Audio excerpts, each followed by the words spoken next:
A quick message before the episode gets underway. I'd just like to say how wonderful your business or event is. Our other listeners, of whom there are many, probably want to know about it too, right now at the start of the show. And isn't it great that you can use such a locally focused platform such as the RG10 Podcast to let people know about it? So why not advertise with us or sponsor an episode or series? Find out more at the end of the show. Welcome to the RG10 Podcast, brought to you by the people behind RG10 magazine. The aim is to bring you interviews, information and entertainment. In fact, anything interesting that's relevant to living around here. At the end of November, we had an episode featuring First Day's children's charity and how they'd seen a huge surge in need for their services due to the cost of living crisis.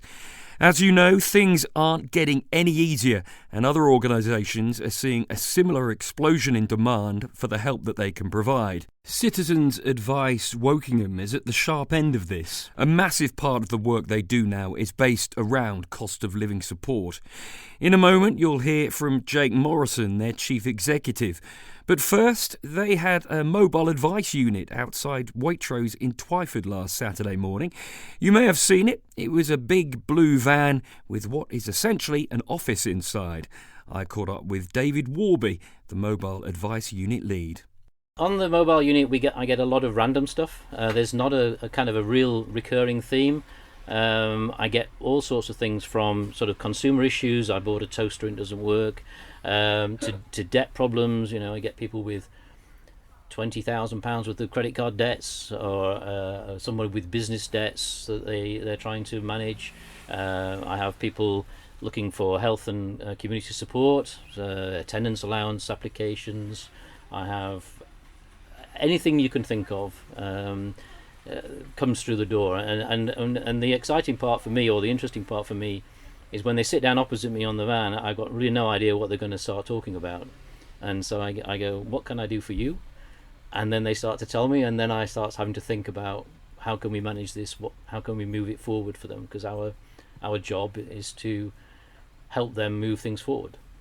People are probably thinking issues like cost of living don't arise here. Is that a correct assumption? No. I mean, there are pockets of need everywhere across the borough, and Twyford is no exception to that.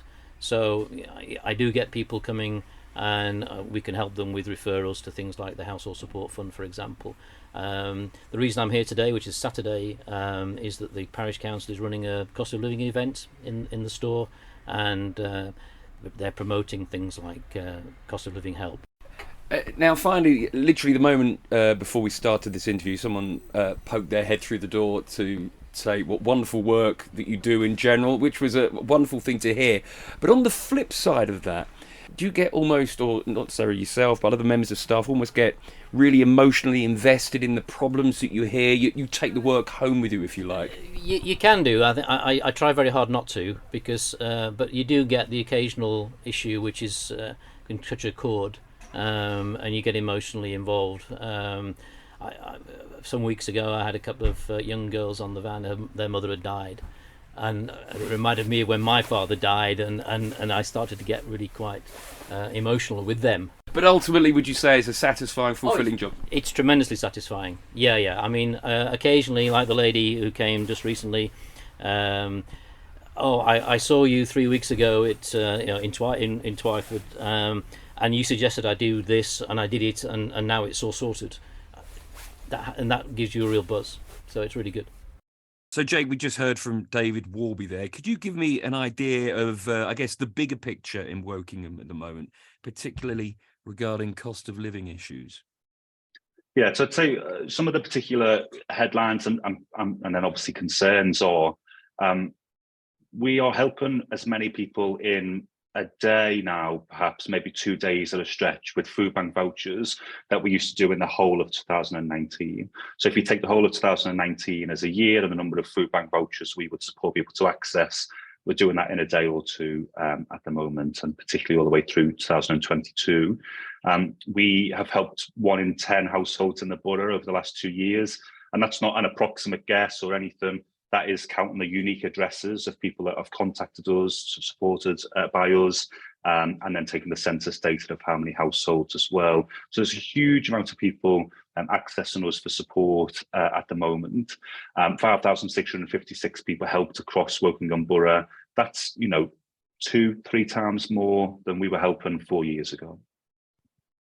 Now, I know back in late September last year, you did what you described as a temperature check on how people across the community are feeling about the cost of living crisis.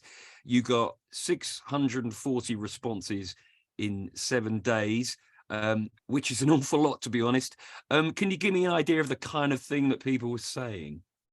Yeah, so first of all, I think that the reason we did that was because obviously you talked to David, as you say, with the mobile advice unit. The reason we have that is people can call us any day.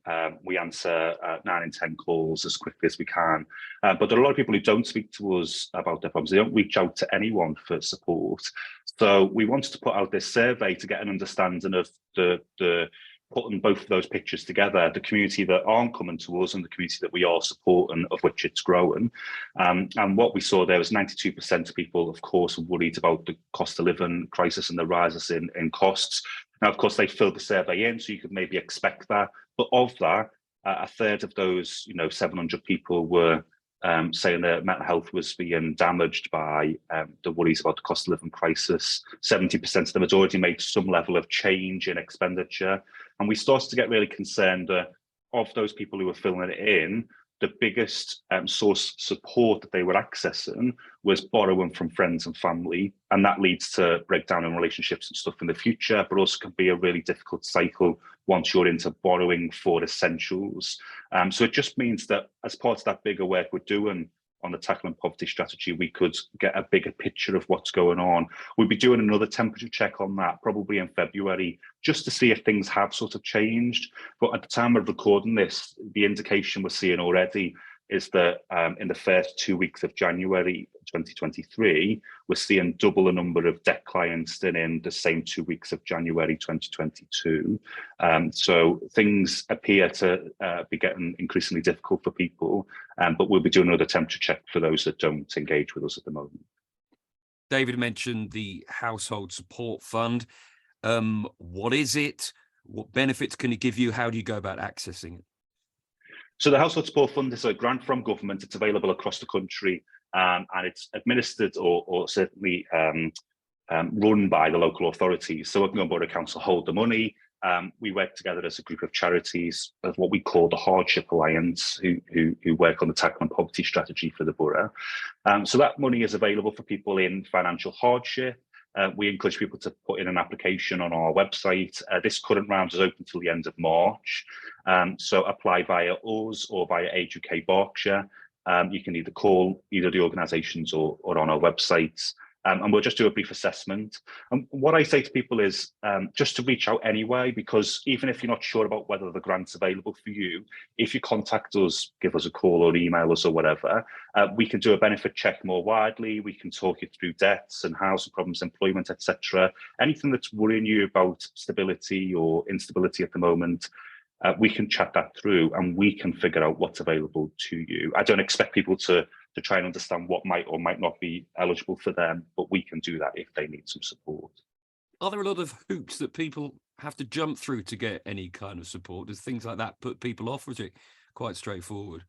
I think it's increasingly straightforward. In fact, I think one of the things that's really good in Wokingham Borough, and some other areas across the country have, but a lot don't, is that we have some charities like Wokingham United Charities who have, and you've got Polehampton Charity and Twyford as well, that have had endowments left. Someone has left them some money from United Charities. I think it's about 800 years ago.